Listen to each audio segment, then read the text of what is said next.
If you've got a roof leak, a good diagnosis can save you thousands of dollars. In this little how-to video, it's going to help you understand what might be happening, and hopefully this can help.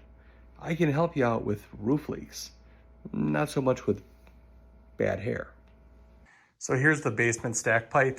As you see, it's PVC on the top, and originally it was cast iron on the bottom. There is a leak, and that leak is something that we would need to diagnose. And this is after we put on this new roof about a week ago. Everything here, first thing we checked is to make sure that we did in fact cover the sides and that the bottom is exposed so moisture can get out. But there's nothing along the top or the sides that would allow moisture to get in there. There's a weld where the vertical meets the horizontal, and that weld, which is, this is a new boot, is not broken. We also measured all the way down, and you'll see that it actually went 20 feet down until we hit a bend. That means that this goes all the way down past the basement. We know that because this is a ranch style home, and there is not 20 feet from here down to the ground. So that means that that bend is actually down where it meets the lateral and goes out toward the city street. But that doesn't mean that the unions are solid. So we're gonna go ahead and put a hose in there, and then if there is any leaking when the hose goes in and there's no water on the roof, then that means that that the problem is a plumbing issue and the leaking is happening from the unions. This is a soil pipe. You'll notice that the top is open. There's a reason for that, because it has to allow all of the methane and sewer gases from inside of your house to escape.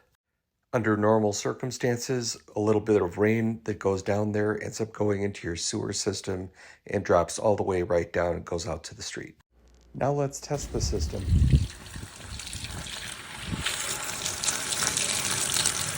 Pretty good. Pretty good.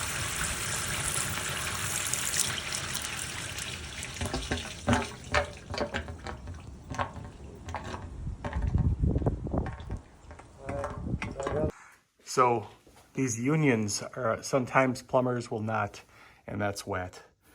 Plumbers will not connect these unions, but somewhere in between here and the top, which is where we did the hose test, is where it's coming in. Now, interestingly enough, we took that tape measure and took it all the way down. It goes down 20 feet. And we do have water coming in.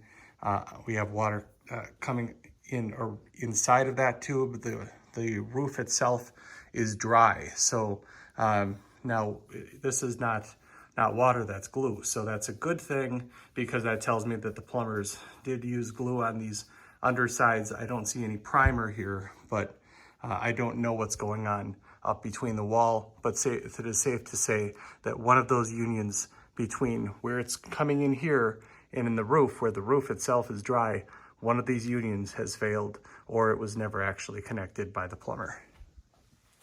And that's why you have water in the basement. It's not a roofing issue in this case, it's a plumbing issue.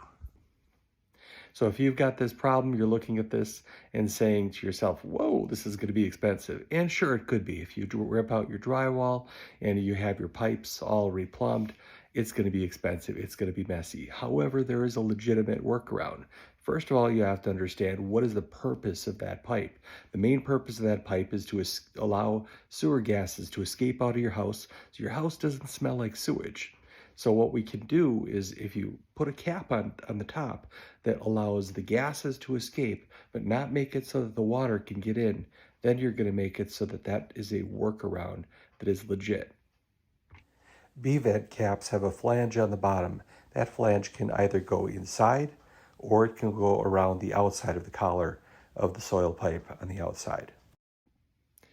This workaround will keep the water out and let the gases escape, all without breaking your budget.